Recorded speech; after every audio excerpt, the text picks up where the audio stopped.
Bureau report DD news.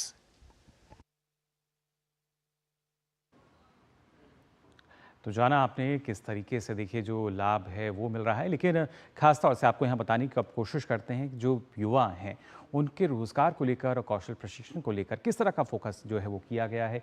आप देख सकते हैं प्रधानमंत्री की जो 5 योजना और पहलों से युवाओं को जो लाभ है वो यहाँ मिलता हुआ नजर आएगा, जिसके जरिए वो और ज़्यादा सशक्त होंगे और देश का जो आर्थिक विकास है उसको तेज़ गति जो है हम यहाँ देख सकेंगे। और खासतौर से ये लाभ मिलने जा रहा है, इसके लिए आपको बता दें करीब रोजगार कौशल प्रशिक्षण के लिए 2 लाख करोड़ रुपए का जो पैकेज है इसका ऐलान किया गया है। इसी के मद में लगातार जो और योजनाएं हैं वो हम देखेंगे। साथ ही साथ 5 वर्षों की अवधि में करीब 4.10 करोड़ युवाओं को इसका फायदा मिलेगा। तो ये एक बड़ा आंकड़ा है। और अब से पहले हमने पीएलआई स्कीम को देखा था, उसी तरह एम्प्लॉयमेंट लिंक्ड इंसेंटिव के लिए 3 योजनाओं को लागू सरकार अब आने वाले समय में करेगी, जिसका ऐलान किया गया है बजट 2024 में। और इसी के तहत खासतौर से ईपीएफओ में पंजीकृत पहली बार रोजगार पाने वाले कर्मचारियों को करीब 15,000 रुपये तक जो हैं वो 3 किश्तों में दिए जाएंगे। और इसके साथ साथ अगर बात की जाए जो सरकार की तरफ से और जो मदद की जाएगी, हर नए रोजगार सृजन पर आपको बता दें सरकार ईपीएफओ योगदान में कंपनियों को सहयोग भी देगी। जी हाँ, ना सिर्फ जो कंपनी है देखिए उनका ख्याल रखा गया है, युवाओं का ख्याल रखा गया है कि किस तरीके से जो कंपनियां हैं उनको भी सहयोग दिया जाएगा। और खासतौर से इसके अलावा भी अगर बात की जाए, क्योंकि वित्त मंत्री के पिटारे में से बहुत सारी चीज़ें निकली हैं जिनको लगातार आपको हम बता रहे हैं, अगर खासतौर से देखा जाए अगले 5 साल में करीब 20 लाख युवाओं का जो कौशल है उसको भी बढ़ाया जाएगा। आप अंदाज़ा लगा सकते हैं कैसे कौशल प्रशिक्षण जो है वो लगातार दिए जाएंगे और करीब 1000 से अधिक जो आईटीआईज़ हैं उनको अपग्रेड भी किया जाएगा, जिसके बाद आप अंदाज़ा लगा सकते हैं कैसे जो कौशल विकास है उस पर तेज़ी से काम होगा। और जैसा जिसका जिक्र वित्त मंत्री कर रही थी कि 5 साल में करीब 1 करोड़ युवाओं को 500 टॉप कंपनियों में इंटर्नशिप के लिए जो योजनाएं हैं उसको भी अब सरकार यहाँ शुरू करेगी। और उसके तहत आपको बता दें जो युवा होंगे जो इंटर्नशिप करेंगे उनको 5,000 रुपये प्रति माह का प्रशिक्षण भत्ता और 6,000 रुपये की एक बार की सहायता राशि भी प्रदान की जाएगी। तो अपने आप में काफ़ी महत्वपूर्ण ये कि कैसे जो युवा हैं उनको लगातार सरकार सशक्त कर रही है और साथ ही साथ प्रयास कर रही है कि और ज़्यादा आर्थिक तौर पर उनका जो विकास है किया जा सके। युवा कल्याण के लिए लगातार हमने देखा है पिछले 1 दशक में भी अनेकों योजनाएं आई, लेकिन इस बार जो फोकस हुआ है रोज़गार और इसके साथ साथ अगर हम कौशल की बात करें उस पर, इसको लेकर आइए हमारे साथ चर्चा के लिए खास मेहमान जुड़ चुके हैं। जयंत कृष्णा जी हमारे साथ जुड़े हैं, पूर्व सीईओ हैं एनएसडीसी के। बहुत बहुत स्वागत है आपका जयंत जी। सबसे पहले जयंत जी जानना चाहेंगे किस तरीके से आप देख रहे हैं इस बार का जो बजट है, क्योंकि वो कहीं ना कहीं रोजगार और उसके साथ साथ कौशल प्रशिक्षण पर हम एक तरीके से उसका फोकस नजर आता है युवाओं के लिए। जी, मुझे लगता है कि पिछले 10 सालों में या समझ लीजिए 15 सालों में देश में जब से स्किल्स और पे फोकस और एम्प्लॉयमेंट पे डायरेक्ट फोकस शुरू हुआ है, जी। और खासतौर से पिछले 10 सालों में जब 2015 में स्किल इंडिया मिशन की घोषणा करी गई थी, उसके बाद से सबसे ज्यादा रेडिकल अनाउंसमेंट्स जो हुए हैं एम्प्लॉयमेंट और जॉब्स और स्किल्स को लेकर, वो कल के बजट में निर्मला सीतारमण जी के हुए हैं। तो कई सारी बहुत ही महत्वाकांक्षी योजनाएं बनाई गई हैं। सबसे बड़ी मुझे लगता है सिंगल, अगर हम एक चीज कोई सिंगल आउट करें तो ये जो इंटर्नशिप, देखिए अप्रेंटिसशिप तो हमेशा गवर्नमेंट के फोल्ड में होती थी, लेकिन इंटर्नशिप जो थी वो बड़ी लोकलाइज थी, उस पे कुछ ज्यादा तवज्जो नहीं दी गई थी। तो वो इंटर्नशिप को जो लॉन्च किया गया है ये अपने आप में एक बहुत ही बड़ा कदम है। और मुझे लगता है कि ये करीब 1 करोड़ लोगों को अगले 5 साल में बेनिफिट देने की बात है। और गवर्नमेंट डायरेक्टली जो इंटर्न्स को स्टाइपेंड दिया जाएगा 5,000 रुपए पर मंथ, वो गवर्नमेंट डायरेक्टली इंटर्न्स को देगी और 6,000 रुपए एक्स्ट्रा देगी जब वो रीलोकेट होंगे और उनको स्टार्ट करने में जो एक्सपेंसेस इंकर करते हैं उसके लिए होगी।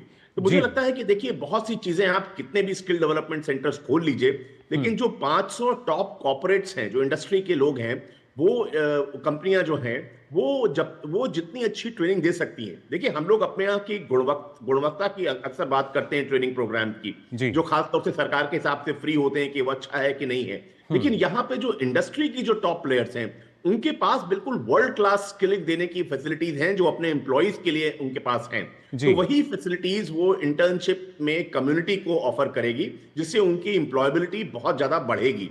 और जाहिर सी बात है कि जो 1-2 साल के लिए आपके पास इंटर्न रह चुका है, उसमें से जो अच्छे परफॉर्मर्स होंगे, उनको परमानेंट जॉब अब्जॉर्प्शन के लिए भी होगा।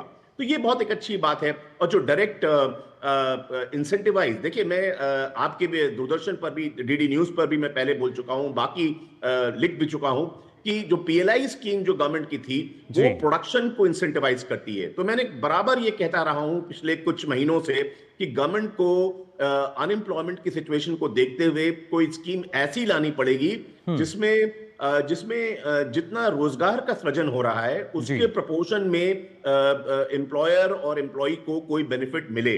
तो मुझे लगता है ये बहुत अच्छी तरह से ये एड्रेस किया गया है।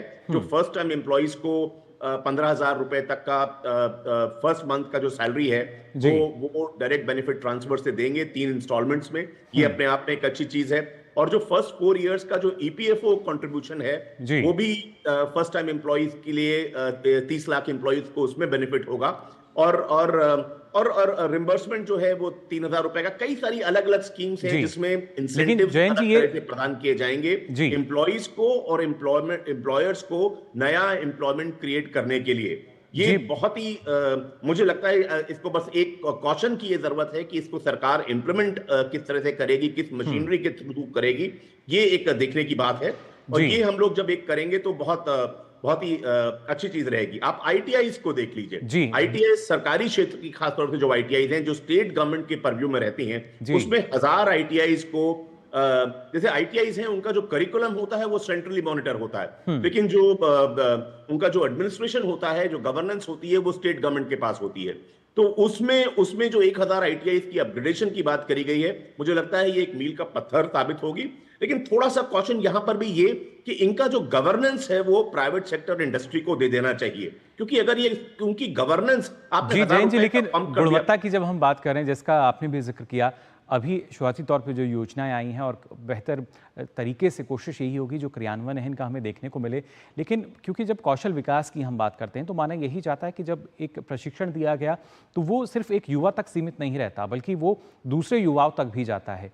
तो क्या माना जाए कि यहाँ भी एक मल्टीपल फैक्टर जो है वो हमें नज़र आएगा, क्योंकि जिस तरीके से जो 1 करोड़ जो युवा जिन्हें प्रशिक्षण दिया जाएगा, जो कि इंटर्नशिप भी लेंगे, तो वहाँ से सीखने के बाद, जिसका जिक्र आप कर रहे थे कि जो जब टॉप के 500 कॉर्पोरेट्स को अगर हम देखते हैं तो उसका असर दूसरे युवाओं पर भी जाएगा, यानी उनको भी रोजगार की जो संभावनाएं हैं, अवसर हैं, और ज़्यादा निकलते हुए नजर आएंगे। जी बिल्कुल, इसमें मल्टीप्लिकेशन इफेक्ट होता है और एम्प्लॉयबिलिटी इंप्रूव होती है। और जिन युवाओं को डायरेक्ट बेनिफिट मिल गया, उनको तो फायदा हुआ ही हुआ, साथ में रब ऑफ इफेक्ट बाकी लोगों को भी होता है, और वो बाकी लोग मोटिवेट होते हैं कि स्कीम का फायदा उठाकर आकर चाहे वो इंटर्नशिप करें या आईटीआई में पढ़ाई करें। इसके अलावा देखिए, एक और बड़ी एम्बिशियस स्कीम गवर्नमेंट ने बताई है, जो बताया है कि 20 लाख यूथ 5 साल में ट्रेन करे जाएंगे, ये इंडस्ट्री और स्टेट गवर्नमेंट के साथ, राज्य सरकारों के साथ मिलकर। तो ये भी अपने आप में बहुत ही अच्छी चीज है। लोन्स की अवेलेबिलिटी देखिए, हायर एजुकेशन के लिए लोन्स तो हमेशा अवेलेबल होते थे, लेकिन स्किल्स के क्षेत्र में लोन्स का टेक्निकली तो यस, बैंक्स बोलते थे कि हम देते हैं, लेकिन उनका इतना पेपर वर्क होता था कि वो स्किल्स के लिए लोन्स की अवेलेबिलिटी ऑन ग्राउंड बहुत कम थी, लिमिटेड थी। तो वो 7.5 लाख रुपए का स्किल कोर्स करने के लिए लोन और 10 लाख रुपए का हायर एजुकेशन के लिए लोन, ये और बहुत कम इंटरेस्ट पे, जो मुझे समझ में आया 3% सर्विस पे इंटरेस्ट पे करना पड़ेगा। ये एक अपने आप में बहुत अच्छी शुरुआत है। हर चीज में आप देख लीजिए, मुद्रा लोन में देख लीजिए, मुद्रा लोन जो पहले इसका 10 लाख का लिमिट था और उसका बेनिफिट ले चुके थे और बैंक को लौटा चुके थे, उनके लिए ये स्कीम का लोन का अमाउंट बढ़ा के 20 लाख रुपए कर दिया गया है। तो ये भी यूथ को ही, ज्यादातर मुद्रा लोन जो है वो यंगर लोगों को ही जाते हैं, यानी जो तरुण श्रेणी के अंतर्गत पहले लोन लेते थे मुद्रा लोन में, अब वो 10 लाख से बढ़ाकर 20 लाख उसको किया गया है। लेकिन जयंत जी, क्योंकि जब हम बात कर रहे हैं कि इसका जो मल्टीप्लिकेशन फैक्टर है वो भी हमें नजर आएगा, इसके साथ साथ जब रोजगार के इतने नए अवसर जो हैं उनका सृजन होगा, तो क्या कोशिश एक ये भी है कि आत्मनिर्भरता को इसके जरिए बढ़ावा मिले? जी, आत्मनिर्भरता की जहां तक बात है, अगर आई डोंट नो आपका इशारा जो है वो क्या खुद स्टार्टअप हो बनकर या एंटरप्रेन्योर बन के अगर उसकी तरफ है, तो उसकी तरफ बजट में तो कुछ ऐसा खास अनाउंस, हाँ, अगर आप मुद्रा लोन की बात करिए तो वाकई आत्मनिर्भर बनाता है, बिकॉज वो आप जॉब सीकर नहीं रहते हैं, जॉब गिवर बन जाते हैं। आप छोटा भी यूनिट लगाएंगे, लेकिन आप उसमें जॉब्स क्रिएट करेंगे रादर देन आत्मनिर्भर बनेंगे और जॉब्स का सृजन करेंगे रादर देन आप जॉब्स के लिए जॉब मार्केट के दरवाजों पे दस्तक लगाएंगे। जी। तो वो अपने आप में एक है।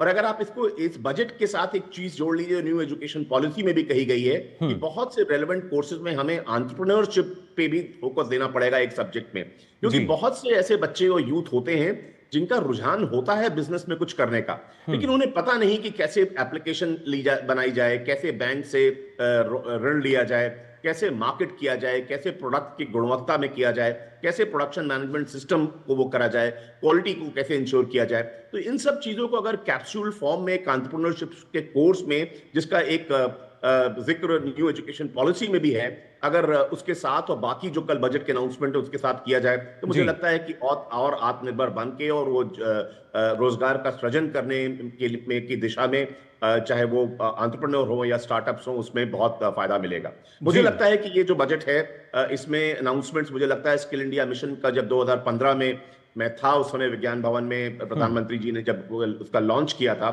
उसके बाद से पिछले 9 सालों में सबसे एम्बिशियस स्कीम है स्किल्स के लिए और एम्प्लॉयमेंट क्रिएशन करने के लिए और रोजगार के लिए डायरेक्ट प्रोत्साहन देने के लिए। ये अपने आप में एक बहुत ही बड़ी चीज है।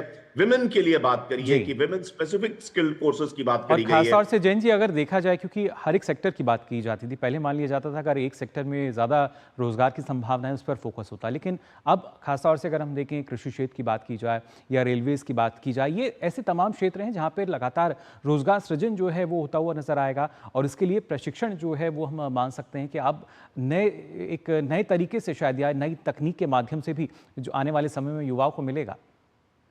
जी बिल्कुल, अलग अलग क्षेत्रों में वो तो टिपिकल एक जो ओल्ड फैशन अभी भी उनकी रेलेवेंस है, वेल्डर, इलेक्ट्रिशियन, कारपेंटर, इस तरह के जो स्किल्स होते थे, प्लम्बिंग का, वो ऐसा मैं नहीं कह रहा हूं कि इसका इंपॉर्टेंस नहीं है, अभी भी इंपॉर्टेंस है, लेकिन न्यू जनरेशन के जो स्किल्स हैं, जैसे इंडस्ट्री 4.0 के रोबोटिक्स की स्किल्स हैं, आर्टिफिशियल इंटेलिजेंस की स्किल्स हैं, मशीन लर्निंग की स्किल्स हैं, डेटा साइंसेस के लिए है, इंटरनेट ऑफ थिंग्स की बात है, 3D प्रिंटिंग की बात है। इन सब स्किल्स में जैसे हमारा तवज्जो बढ़ता है जी। और मुझे लगता है कि एक आप लार्जर पिक्चर देखिए तो जो पैंडेमिक के बाद से बहुत से ग्लोबल मैन्युफैक्चरिंग चेन्स जो हैं वो अपना इन्वेस्टमेंट चाइना से अलग करके जी। या इंक्रीमेंटल इन्वेस्टमेंट जो है वो चाइना के अलावा अलग मुल्कों में जाए करें, उसमें भारत एक एक अग्रणी बेहतर क्षेत्र विकल्प में के तौर खड़ा पर होता मान है। सकते हैं भारत को, जो कि अब लगातार उभरता हुआ नजर आ रहा है और इस बजट के जरिए हम बिल्कुल। देख रहे हैं कि और ज़्यादा मजबूती जो है इस नए भारत को मिल रही है। फिलहाल बहुत बहुत शुक्रिया जयंत जी आपका हमारे साथ जुड़ने के लिए। तो जाना आपने किस तरीके से रोजगार के जो नए अवसर हैं वो अब यहाँ हम कह सकते हैं